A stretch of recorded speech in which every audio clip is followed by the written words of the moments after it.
Welcome to Pathfinder Link. I'm going to show you what the digital file looks like for your project within Pathfinder Link. The first thing we're going to want to do is grab our project. We're going to do this completed lump sum project right here. You can see over on this side, it gives us a drop down. Everything within this light gray box pertains to the project. So we're in the overview right now. You click on the overview, it brings up basically a 20,000 foot level of everything that's going on your project. You have the project information over here. You have some other items over here that you can look at: RFIs, submittals, change orders, equipment hours, labor hours, other costs that are pending that keep right in front of your face all day long so you can not forget about them. If you come down here, this is a project setup list. If you're working on setting up a project, you can check those off in order to make sure that you have your project set up correctly. There's a place for project notes. Be sure to get a work permit before you go on site.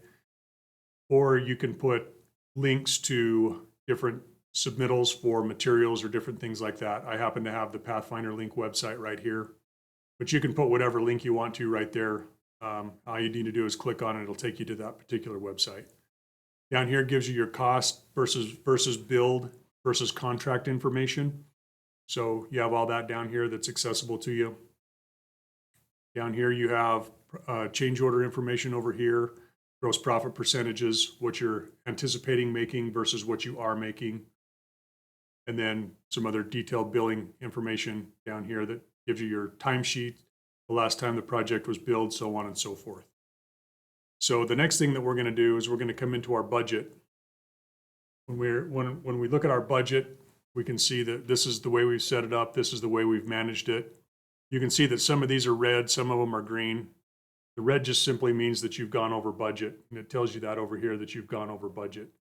But you can make this as detailed or as simple as you want to when you set up your budget. You can have it have 5 items, or you can have it have 500 items. It doesn't matter. It just depends on how big the project is and how detailed you want to manage it. You come into the labor timesheet area. This is where you would do labor timesheets for the crews, for the manpower that is working on those projects. If you have equipment that you're furnishing for the project that is company-owned equipment, this is where you would put that timesheet in right here, select the date. You would select the budget item, and then whatever piece of equipment, maybe it's a company truck and how many hours that company truck has been working on that project. Hit the save button.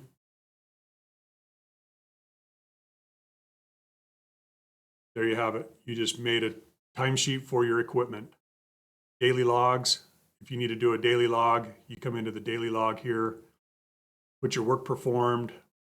If you need to add files, documents, or pictures, you can do that from here. You can do it from your phone. You can do it from your tablet. Any verbal agreements that were made, any problems or delays, you can note those here. And any subcontractor issues, you can note those here as well. So go ahead and submit the log. Once you do, you can come in here and download a PDF and send the week's daily logs or the day's daily logs to a customer, to somebody else within the company. It's just as easy as that. Contract communications, this keeps track of all your RFIs, submittals, and change orders. If you have a customer RFI and you want to change that into a change order, you can easily do that. And that'll tell you right here that change order RFI number 1 is linked to change order number 1 here within the system. So you can see that your RFI list is here in order. If you want a subcontractor to send you an RFI, they can also do that. If you have any submittals that need to be looked at or approved, it'll keep you a submittal log right here. Same thing with change orders, customer change orders right here. You can see we have one, and that will tell you that it's linked to RFI number 1. So if you have, 30 change orders, it'll list everything out here and keep everything in order. It gives you total amount.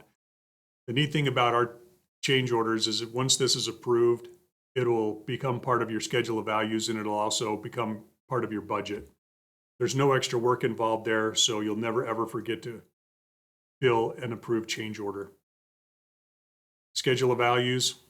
This is what we just talked about. This was that change order number 1. That was what came in there by doing the change order. Payment applications, this is where you come to do your billing. If you're doing multiple billing applications for multiple months or progress billing, you'll be able to see all of that information here. Any payments that you've received, you would receive those here. Once those come through your ERP system, that would show up here. Commitments and expenses, this is your PO log for the project.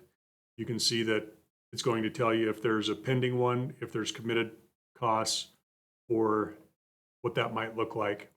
So this keeps all of your POs and all of your material and rental equipment costs straight. Employees, this simply is if you have 100 or 200 employees and you only need 10 of them to show up on a timesheet, then you can click which ones you want to show up on that timesheet. So you don't have to click through 200 employees to find the 10 that you're actually looking for.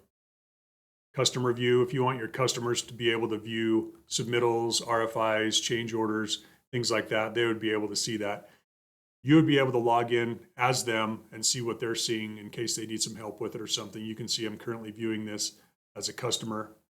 So if you want to get out, click over here to return to the main site. But you can see that you have an overview, submittals, RFIs, change orders, schedule of values, payment applications, payments received, project documents, and project reports. They can see the daily logs that you've put in there as well. Next thing you have is project reports. There are asset rental reports. There is also a control report, which once you click on that control report, you can see that there are a couple of them in here already.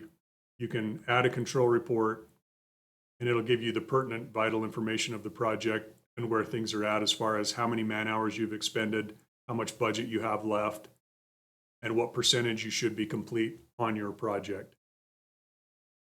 Once you do that, you can PDF that.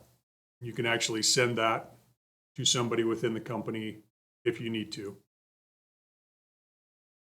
And the last thing is the documents part. You can drag and drop whatever documents, pictures, files, whatever into this right here. And you can share access with customers or employees, give them edit access or just read-only access so they can't delete anything. So that's what your project file looks like. This was created to be able to access data quickly in case you have a customer service claim, maybe 2 years down the road. You already have all of the daily logs, the pictures, the documentation of everything on the project right there at your fingertips. So if you'd like to see more about this, give us a call at Pathfinder or go to pathfinderlink.com and look us up there, and we'd be happy to help you. Thank you.